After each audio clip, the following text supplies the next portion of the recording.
in real time. A few weeks ago, I was in Qatar for a conference, an Islamic psychology conference. And I was told there is a woman, a psychologist, a professor like myself, who was going to be coming to this conference, and she's from Gaza, and she wants to meet you. And I said, I'd be honored. Now comes the conference, and it's the midst of the day of the conference, and people are exchanging salam and introducing themselves one to another. And amongst the women that I was introduced to and introducing myself to is a woman who approached and said, Dr. Rania, I'm Dr. Shema. And I said, wonderful to meet you. And then she said again, I'm Dr. Shema. It didn't register for me until she said the third time, I'm Dr. Shema from Gaza. And I stopped and realized that it didn't register for me because, like all the other women in this, all the other men and women, people around us, she had a huge smile on her face. You wouldn't know that just days ago, weeks ago, she had been pulled out of the rubble, not once, twice. And in each of these incidents, through them, she lost her entire family. Mother, father, husband, every child, siblings, everybody. Lost her home, of course, her work. She had been a professor in the Department of Psychology in the Islamic University of Gaza.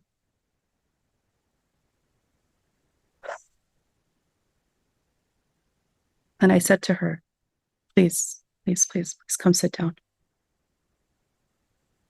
And as she sat down to tell her story, and all of us very earnestly listening, because we had seen these pictures and horrific images through our phones, but to meet someone in the flesh is different. And she said to a sister who was sitting next to me that asked her, Dr. Shema, how are you even able to tell this story? You were pulled out of the rubble and everyone died except you. How? How are you smiling? You know what she said? This verse right here. She said, ربط الله على قلبي. It's in the words of Allah Azza wa Jal describing what he did to the mother of Musa. Allah Azza wa Jal says in the Quran, لولا أن ربطنا على قلبها لتكون من المؤمنين. Had we not reassured her heart in order for her to have faith in Allah's promise. When Dr. Shaymat said these exact same words, chills, chills, chills, chills. And you look at the face of a living today person, not a historical story. It's today. And to understand that the Quran is not merely words, it's not merely stories. It is healing in itself. It is nur, it is light.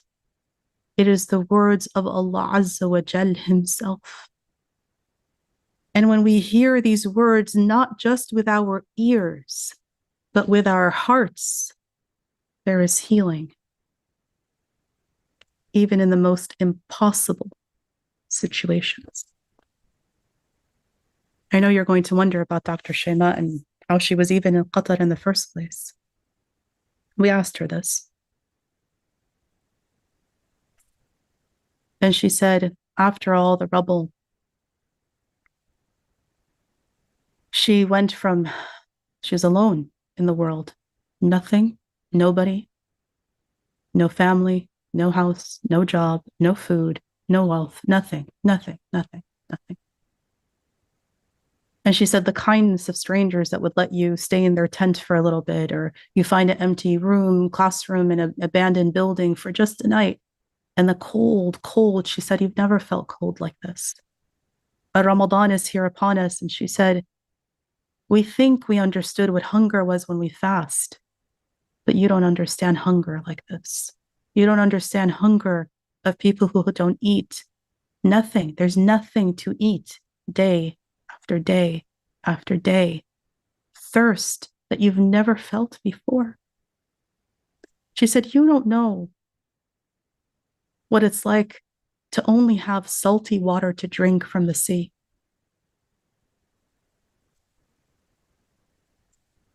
And we keep drinking it because it's the only thing there, but the salty water makes us more thirsty.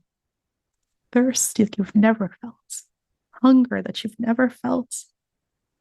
Taking a tomato, because that was all she could find, and trying to make some food out of it. And all she could find was hand sanitizer, gel, and she mushed them together into some sort of salad to eat. She said we hadn't seen bread for days and days and weeks. And when someone finally found a piece of bread or made some bread and they shared it, I got a fourth of a piece. And when they put it in my hand, I was amazed. I took the first bite, alhamdulillah. And then I was so astounded by it. I just kept taking pictures of it. And she showed me on her phone. She said, look at the pictures, all the pictures of bread.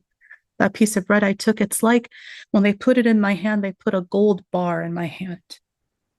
You don't know hunger, even though we're fasting. Then she said, one day I saw a little kid with a biscuita, a cookie, crossing the street. And she said, ishtaheto. I was so hungry. I was so hungry. I literally wanted the biscuit, that little cookie out of the child's hand. وربطنا على قلبها وربطنا على قلبها. We keep asking her, how are you still talking, smiling? And this is all she could say. Allah has reassured my heart. My heart was like the heart of Musa. وأصبح فؤاد أم موسى فارغا. It ached so much. وربطنا على قلبها. That was her explanation. So how did I meet her in Qatar? I asked her this, and she said, I was alone in the world, nobody.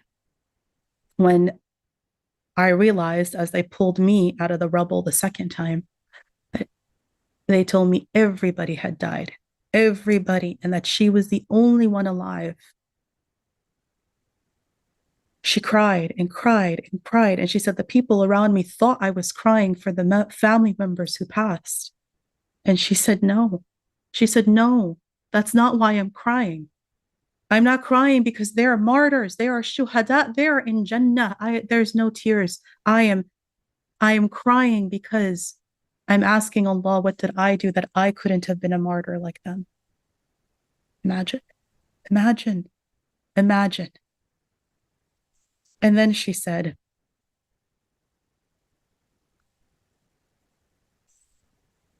people around her started saying to her, there is something Allah wants of you, Dr. Shaimat, that He still wants something from you on this earth before He takes you. And so I asked her, Dr. Shaimat, what was your specialty in psychology before all of this happened? What did you teach at the university? What was your work and research in? She said to me, trauma of warfare and working with children.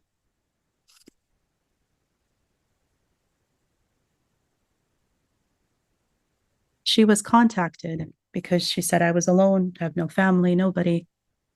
And there were all these children who were parentless, alone in the world, and injured. And she said, I got paired up to be a surrogate mother to a little girl who had a cast on every one of her four limbs.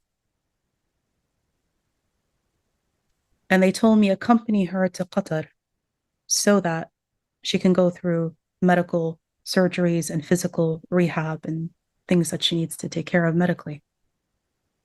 And she said they think that I am helping her, but in reality, she's helping me. And she's become like my daughter, the daughter I lost, the many children I've lost.